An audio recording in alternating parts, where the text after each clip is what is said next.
অনেক কিডনি রোগীদের একটা প্রশ্ন হয়, আমার তো কিডনি রোগ ধরা পড়েছে, এবার কি আমি প্রোটিন খাওয়া বন্ধ করে দেব? আমার তো কিডনি থেকে প্রোটিন বেরোচ্ছে, এবার কি আমাকে প্রোটিন বন্ধ করে দেওয়া উচিত? যারা জিম যায় ওদেরও আমার কাছে একটা প্রশ্ন হয়, আমি তো অনেক প্রোটিন খাচ্ছি, আমার কোনো কিডনিতে চাপ হবে? তো আজকে এই বিষয় নিয়ে আমরা চর্চা করব দ্যাট প্রোটিন ইনটেক সাথে কিডনির কী সম্বন্ধ।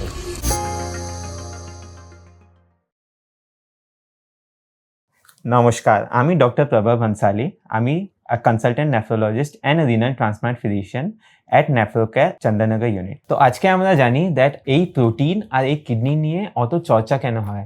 যেটা আমাদের প্রোটিন বডিতে আমরা ইনটেক করি, ওর মেটাবলিজমের ফলে আমাদের যে নাইট্রোজেনাস ওয়েস্ট ওইটা প্রডিউস হয় মোস্টলি, যেটা ইউরিয়া হয়ে গেল, ক্রিয়েটিনিন হয়ে গেল, আদার নাইট্রোজেনাস ওয়েস্ট হয়ে গেল, সব প্রোটিন মেটাবলিজম দিয়েই হচ্ছে।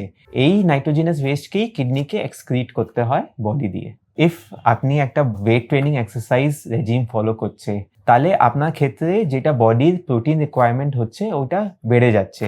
এই প্রোটিন রিকোয়ারমেন্ট বেড়ে গেলে আপনাকে ইনক্রিজড একটা প্রোটিন ইনটেক করতে হয়, বাট ওইটাও একটা লিমিট হয়। আপনি আনলিমিটেড যেটা হয় প্রোটিন নিতে পারবেন না।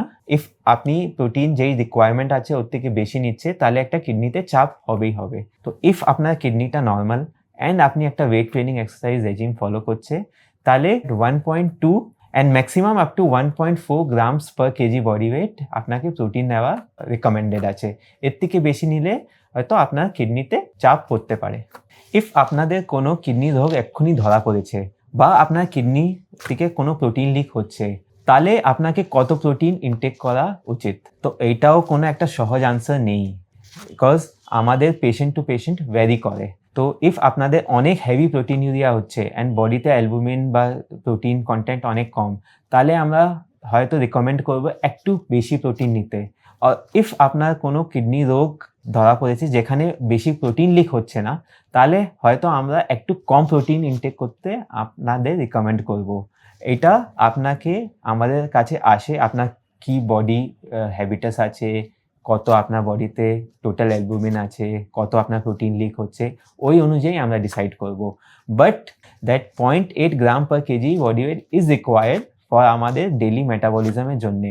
এর থেকে হয়তো কম করে দিয়েছে ইফ আপনি প্রোটিন, তো আপনার বডিটা একটা ক্যাটাবলিক স্টেটে চলে যাবে, যেখানে আপনার যে বডিতে অলরেডি যেটা প্রোটিন রয়েছে ওইটা ব্রেকডাউন হওয়া শুরু করবে অ্যান্ড আপনার কিডনি আরও ইনজুরিটা এগ্রাভেট হবে।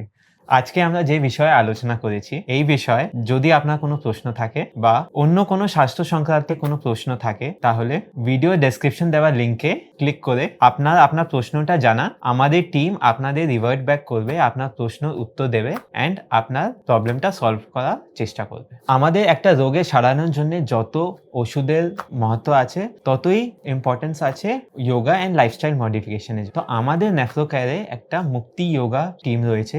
এই মুক্তি যোগা প্রোগ্রামে আপনাদের লাইফস্টাইল মডিফিকেশন অ্যান্ড যোগা শেখানো হয় কোপ আপ করার জন্যে অ্যান্ড আপনাকে সুস্থ রাখার জন্য। এছাড়াও আমাদের নেফ্রোকেয়ারে এক্সপার্ট নিউট্রিশনিস্টের টিম রয়েছে, আপনার রোগের অনুযায়ী আপনাকে ডায়েট চার্ট প্রোভাইড করবে অ্যান্ড এটা আপনাকে হেল্প করবে সুস্থ থাকার জন্য।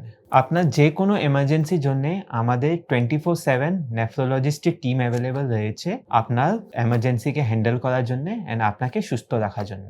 ধন্যবাদ, ভালো থাকবেন, সুস্থ থাকবেন।